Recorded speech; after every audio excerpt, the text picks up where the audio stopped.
સુરતના નક્ષત્ર સેફ હાઉસમાંથી 2.67 કરોડના 206 તોલા સોનાની ચોરીની ઘટના બાદ હોબાળો મચ્યો।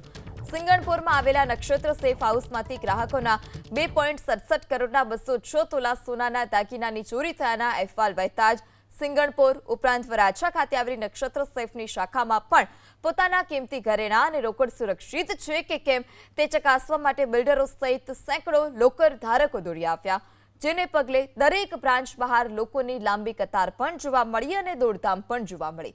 નક્ષત્ર સેફ હાઉસમાં સંચાલક મહેશ દિયોરા અને તેના બંને પુત્રો હર્ષ દિયોરા તથા હરિકૃષ્ણ દિયોરા તેમજ લોકર બ્રોકર મણીલાલ સામે ચોરીની ફરિયાદ નોંધવામાં આવી છે। તપાસમાં સામે આવ્યું છે કે આ ચોરી કોઈ અચાનક બનેલી ઘટના નથી, પરંતુ સંચાલક પિતા પુત્રોએ નિષ્ણાંત લોકર બ્રેકર સાથે મળીને ગ્રાહકોનું કરોડો રૂપિયાનું સોનું પચાવી પાડવા માટે પૂર્વ આયોજિત કાવતરું ઘડ્યું હતું।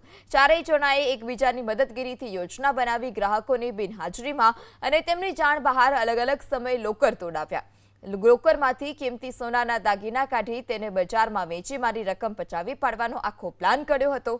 ઘણા ગ્રાહકોના લોકર ખોલવામાં ટેકનિકલ અડચણો આવતા અને સંચાલકો તરફથી યોગ્ય જવાબ ન મળતા સ્થિતિ વધુ વણસી હતી, જેને કારણે વરાછા સેન્ટર પર ભારે હોબાળો અને અફરાતફરી મચી।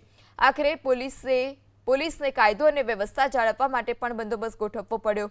જે લોકર ધારકોના લોકર ખુલ્યા તેઓ પોતાની રોકડ રકમ અને દાગીના સહિતનો સામાન લઈને પરત નીકળતા પણ જોવા મળ્યા।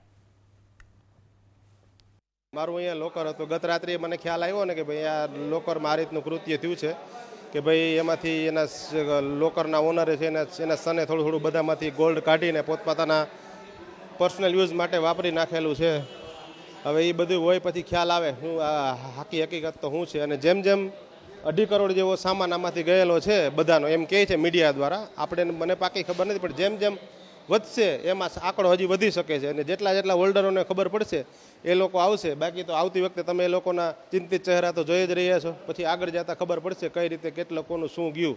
ધ્રુજારો આવ્યો તો હું ધ્રુજતો છો, કારણ કે મહેનત કરીને અંગૂરમાંથી જે કાંઈક છોકરા હાટો વસાવ્યું એ વયું જતું હોય તો શું થાય તમે સમજી શકો। મારી પાસે મારો લોક નંબર 197 છે, મારી પાસે ચાવી છે, એનું ભાડું ભર્યાની રસીદ છે।